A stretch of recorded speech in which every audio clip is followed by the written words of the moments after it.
A prática de orar e jejuar tem raízes profundas em várias tradições espirituais ao redor do mundo. Na tradição cristã, essas práticas têm significados específicos que remontam aos ensinamentos e exemplos encontrados na Bíblia. Oração como comunicação com Deus. A oração é frequentemente vista como um meio de comunicação direta com Deus. Ela é mencionada em várias passagens bíblicas, como em Filipenses 4, 6-7. Não andem ansiosos por coisa alguma, antes, em tudo, pela oração e súplicas, com ação de graças, apresentem seus pedidos a Deus. E a paz de Deus, que excede todo o entendimento, guardará os seus corações e as suas mentes em Cristo Jesus. Aqui, a oração é apresentada como uma maneira de expressar preocupações, agradecimentos e petições a Deus, com a promessa de paz interior como resposta.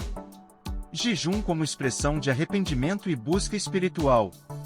O jejum, por sua vez, é muitas vezes associado à prática de renunciar a alimentos como uma expressão de arrependimento e busca espiritual. Em Joel 2, 12, encontramos a exortação. Ainda assim, agora mesmo diz o Senhor, convertei-vos a mim de todo o vosso coração, e isso com jejuns, com choro e com pranto. Essa passagem destaca a conexão entre o jejum e a busca sincera de Deus, indicando que a prática não deve ser meramente externa, mas uma expressão genuína de arrependimento e devoção.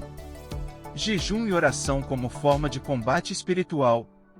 Outro aspecto do jejum e da oração na tradição cristã é sua associação com o combate espiritual. Em Mateus 17, 21, Jesus afirma: mas esta casta de demônios não se expulsa senão por meio de oração e jejum. Aqui, o jejum é visto como uma prática que fortalece a eficácia da oração em lidar com forças espirituais adversas. Essa ideia de combate espiritual é reforçada em Efésios 6, 12. Pois a nossa luta não é contra carne e sangue, mas contra os principados, contra as potestades, contra os dominadores das trevas deste século, contra as hostes espirituais da maldade nas regiões celestiais. Busca da vontade divina. O ato de orar e jejuar muitas vezes reflete a busca pela vontade divina. Em Lucas 22, 42, Jesus exemplifica essa atitude quando diz: Pai, se queres, afasta de mim este cálice, contudo, não seja feita a minha vontade, mas a tua. Essa passagem ressalta a submissão à vontade de Deus como um elemento essencial da oração, indicando que a busca espiritual não é apenas sobre a satisfação de nossos desejos, mas sobre alinhar nossas vidas com os propósitos divinos. O jejum que Deus aprova.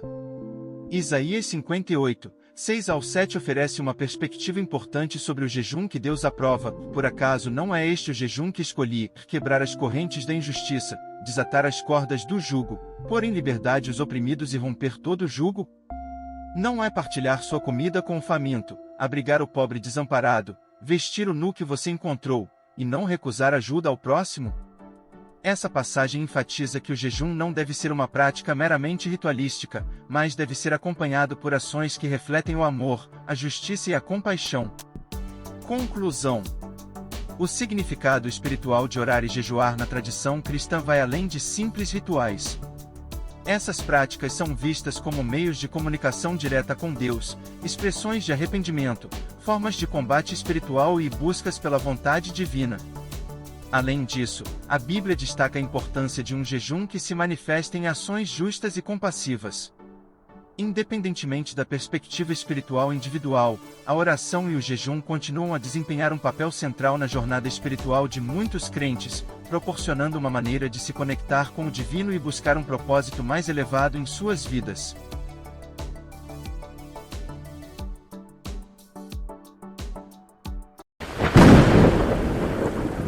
Inscreva-se no canal. Ative o sininho e receba nossos vídeos. Participe do quiz na aba Comunidade. E teste seu conhecimento.